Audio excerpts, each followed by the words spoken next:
The topics of sensation and perception are among the oldest and the most important in all of psychology. People are equipped with senses such as sight, hearing, taste, and others that help us take in the world.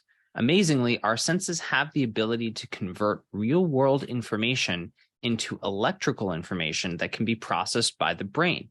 The way we interpret this information, our perceptions, is what leads us to experience the world. In this module, you'll learn about biological processes of sensation and how these can be combined to create various perceptions. This slide illustrates the difference between sensation and perception. Think about what you see here. Do you see the hero in the burning building or the face of the villain? The sensation provided is identical for everyone who's looking at the image, but the perception of what is being shown can differ based on the individual looking at it. Here's another example. The same image can be perceived in different ways. Some of you might see a duck while others see a rabbit.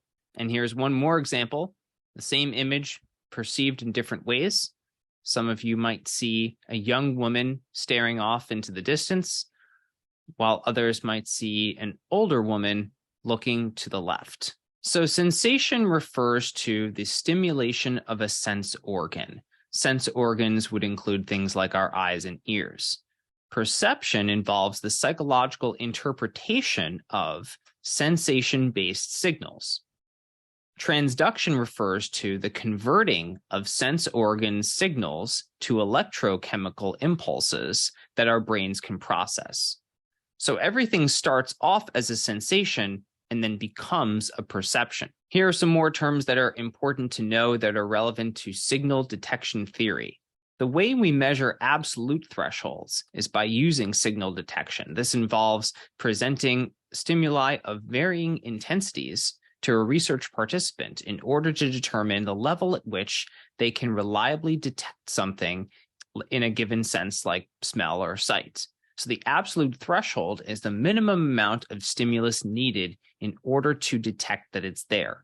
The thresholds that we need to pass in order to detect something are different based on what sense we're dealing with and the quantity of the stimulus. This explains why you can't really smell someone's perfume or a pungent flower unless you're right up close to them, but you can see a volcanic eruption even from very far away. The just noticeable difference involves the change in a stimulus that can just barely be detected. It's also known as a differential threshold. And finally, Weber's law involves bigger stimuli requiring larger differences to be noticed. So for example, imagine that you're holding two different weights in each hand. One of them is 1 pound and the other is 2 pounds. It's easy to tell the 2 pound one relative to the 1 pound one because it's much heavier. In fact, it's 100% heavier. But what if I gave you a 10-pound weight and an 11-pound weight? It would be much harder to tell the difference between the two because the relative difference, 10 to 11, is much smaller than the difference between 1 and 2 pounds. Here are some other just what I think are cool facts in terms of what humans can detect. People can detect the equivalent of a candle flame 30 miles away. We can detect 300,000 different colors, sounds as low as 20 hertz, which are vibrations per second, and as high as 20,000 hertz, a teaspoon of sugar dissolved into 2 gallons of water, and 1 drop of perfume diffused in a 3-room apartment. So conclusion, humans are pretty awesome, but there's a lot that we can't do.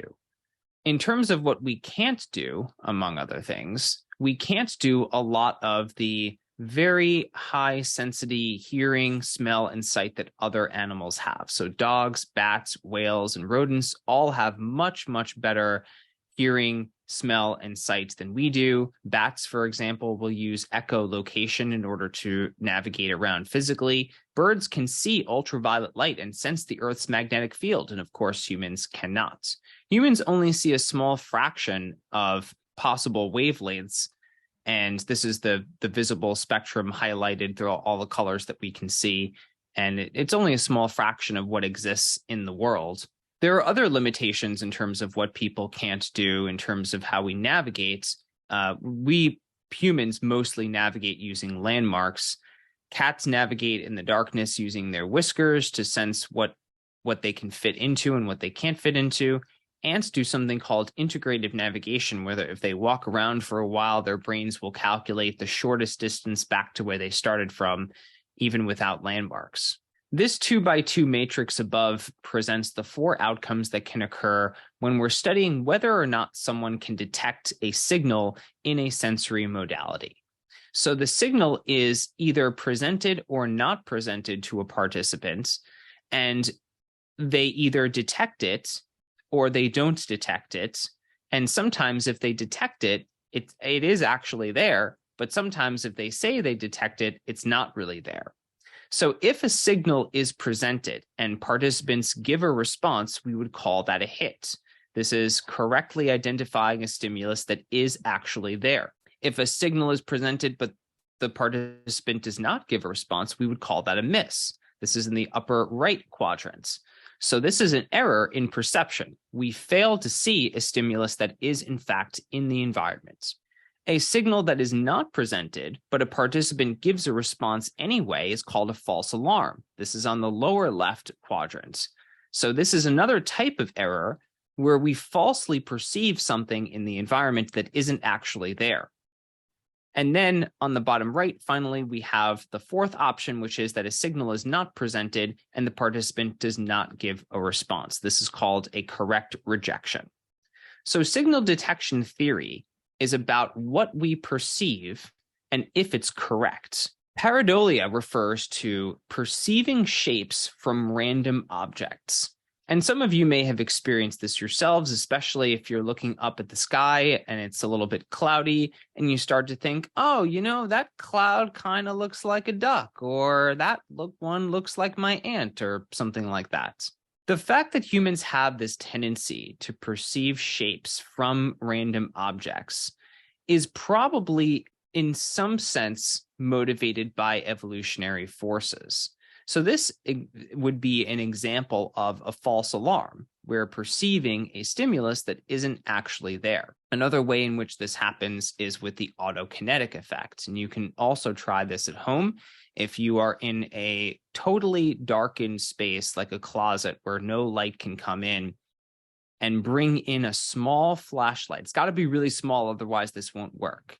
And if you have the light stationary, a little further away from where you are, it doesn't have to be that far away because closets are small, maybe it's a few feet, your eyes will perceive the light to be moving, even if it is completely stationary. The idea is that there's an advantage to having this false alarm tendency, in the sense that if we as humans are out in the wild and there exists a predator nearby, and let's say the small light in the closet is kind of a stand-in for the eyes of a predator, we're more likely to perceive that predator if we see the light as moving. The light from the eye representing the moving animal will be more likely to prompt us to feel fear and run away to safety, or to fight back if necessary. If we fail to see the light as moving, even though it's stationary, this is correct in terms of perception, but it might prove to be disadvantageous, because if an animal is still, then we're less likely to see it and less likely to move to safety. This image from NASA went viral a few years ago, and it's basically a picture of the surface of Mars.